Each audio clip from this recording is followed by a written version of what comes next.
Hello, people. I finished a book. Hopefully, there's no pounding and hammering. They're building a house. In Florida, a house being built might take a year. Uh, God Sleeps in Rwanda. The guy's name that wrote this is Joseph Seberenzi. He was Well, he was born in Rwanda. He was a little kid when the first massacres were, and he was lucky that he was out of the country when the big massacre happened, when the 800,000 people in 3 months were killed. He wasn't in the country. Uh, his Most of his family was massacred.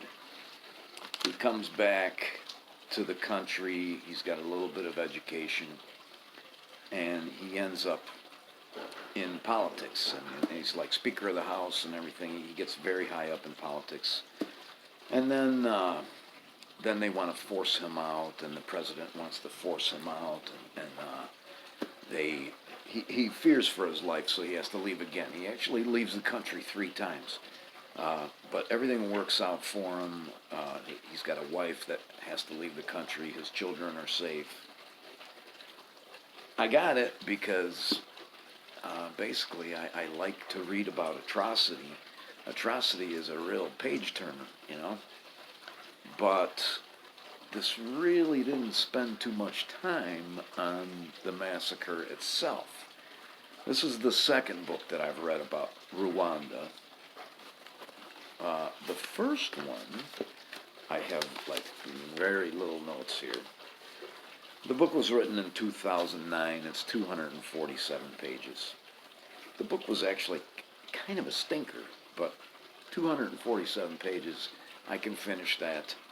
It's been a little while since I just quit in the middle of the book, so I want to try and keep that streak going. I did finish it. The footnote on page 12 is my first note, and that is because he lets you know where he got this quote from, and he got it from another book titled, "We wish to inform you that tomorrow we will be killed with our families." And I've read that book, and that one was much, much better.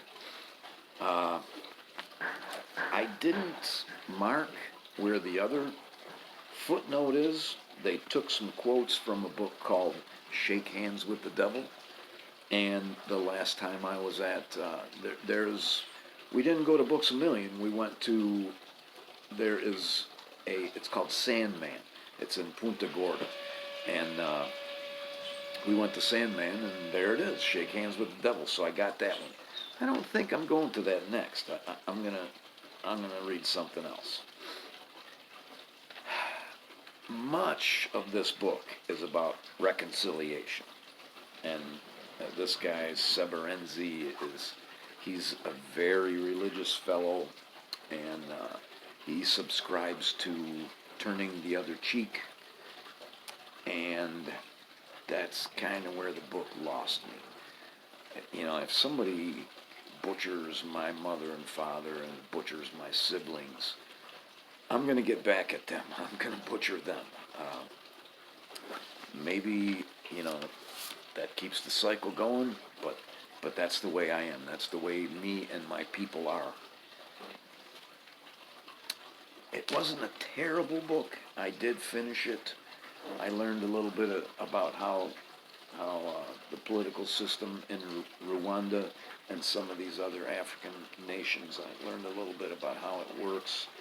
Kagame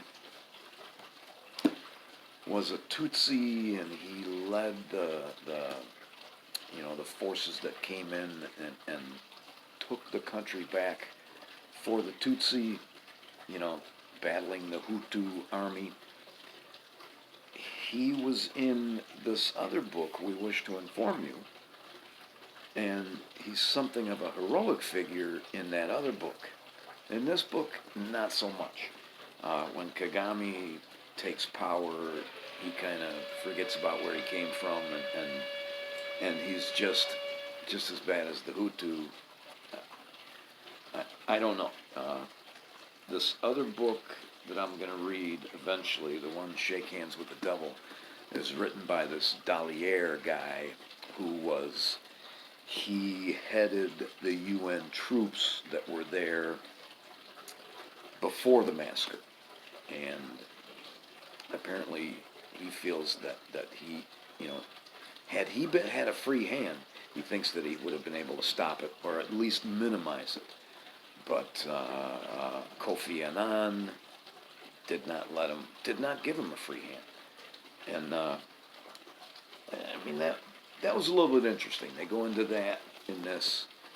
They go into Bill Clinton visiting the country. Bill Clinton kind of admits that the United States should have done more, but Bill Clinton does say that had we been aware of the situation, I think everybody was aware of the situation. Kofi Annan does the same thing.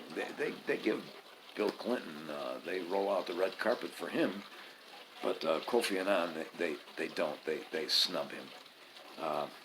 Thanks for watching.